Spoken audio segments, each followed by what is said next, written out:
The NBA is a league of constant evolution.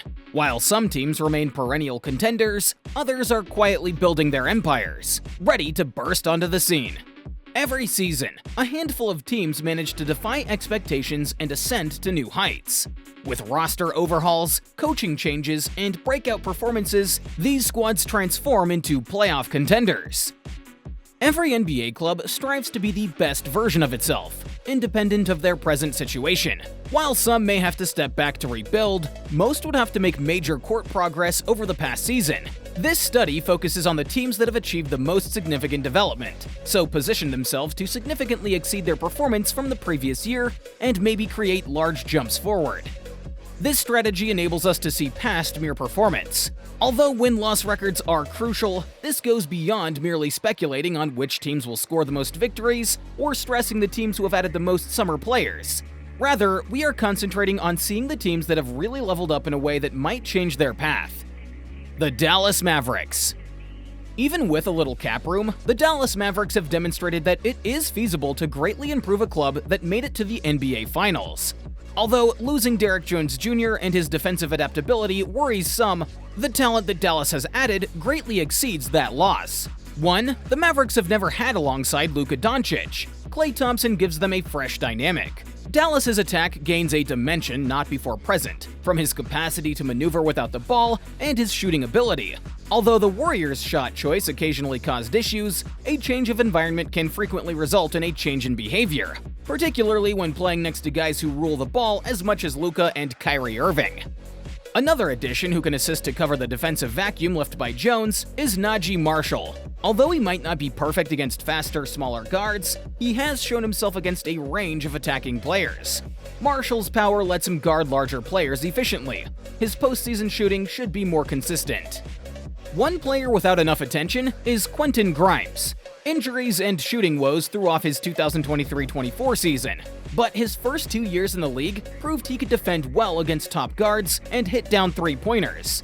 Grimes might be very important if he can get back into form. One also finds a possibility for internal development. Derek Lively II is in his second year, hence ongoing development is expected. After a full training camp with the Mavericks, PJ Washington, who joined the team mid-season, ought to be even more productive. Given Dallas's post-trade deadline performance last season, this team is in an even better position to flourish this year. The Oklahoma City Thunder. Despite their outstanding 57-win record and top Western Conference seed, last season the Oklahoma City Thunder clearly had shortcomings. On the front line, they battled physicality, consistent spacing when both Josh Giddey and Lou Dort were on the floor, and secondary shot generation. At least 2 of these shortcomings have been corrected over this summer. Trading Giddey for Alex Caruso offers the Thunder a top defender and consistent shooter.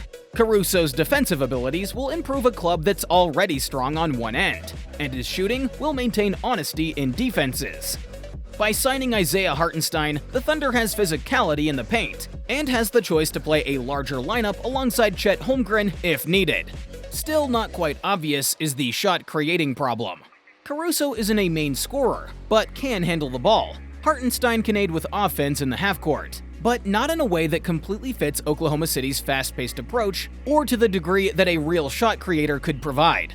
On their roster, the Thunder might already have the fix for this, though. Jalen Williams is anticipated to perform once more this season, and the postseason experience from last year probably gave some insightful lessons. Holmgren should also have some more chances to hone his attacking game from Giddey. Additionally, players who might step in and cover this are Aaron Wiggins and Cason Wallace. The Thunder have a stockpile of first-round picks they might employ to make a trade, even if these internal remedies fall short of totally addressing the problem. But Oklahoma City could be the most whole team in the league right now, with the advances they have already accomplished. The Philadelphia 76ers.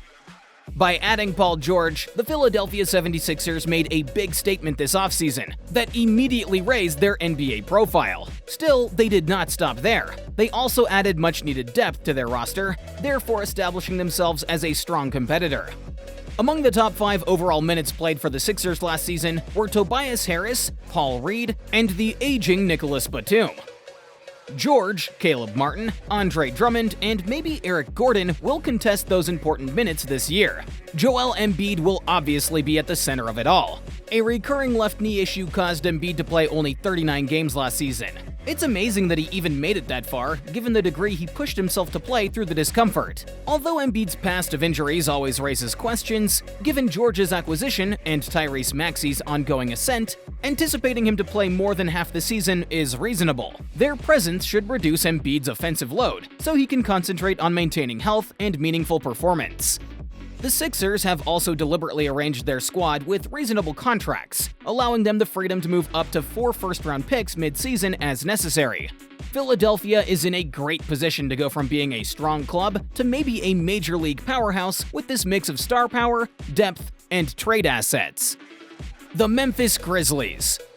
Though their inclusion in this discussion isn't about what they did in the draft or free agency, the Memphis Grizzlies lacked impact with significant summer actions. Zach Edey was their most significant offseason signing, since his rebounding, rim protection, and sheer weight may aid in building strong defensive units alongside Jared Jackson Jr. But the Grizzlies' promise is more about the expansion of their current core and the fascinating unknowns that follow. Important players like Desmond Bane, Luke Kennard, Ja Morant, and Marcus Smart will be much welcomed. Including a healthy Brandon Clark into the mix provides Memphis with the equivalent of 2 strong free agents returning into their rotation, therefore enhancing their performance. Already mainstays of the franchise are Bane and Jackson. Morant's suspension and later shoulder injury last season compelled them to assume greater responsibility and hone their self-creating abilities. As players enter greater leadership roles, this experience will help the team as well as them. Now, we also should not undervalue the possible contributions made by G.G. Jackson II and Vince Williams Jr. Although their roles on the team are still developing, G.G. Jackson especially might be rather important in maximizing the wing rotation and improving lineups where Jared Jackson Jr. is positioned at the center. With their dismal 27 victories last season, the Grizzlies are poised to make a great improvement. This core group was off straight 50-win seasons until their hardships in 2023 and 24. This next season is about proving once again that they are a top Western Conference contender, not just about raising their victory total. The New York Knicks. Particularly with their loss of Isaiah Hartenstein, the New York Knicks' summer has generated lots of discussion. His leaving leaves a clear void in the front court, which has some supporters and pundits asking if the team can really be better off without him. Still, one should not obsess over this matter. The Knicks have cause to be hopeful, even if Hartenstein's absence leaves a vacuum.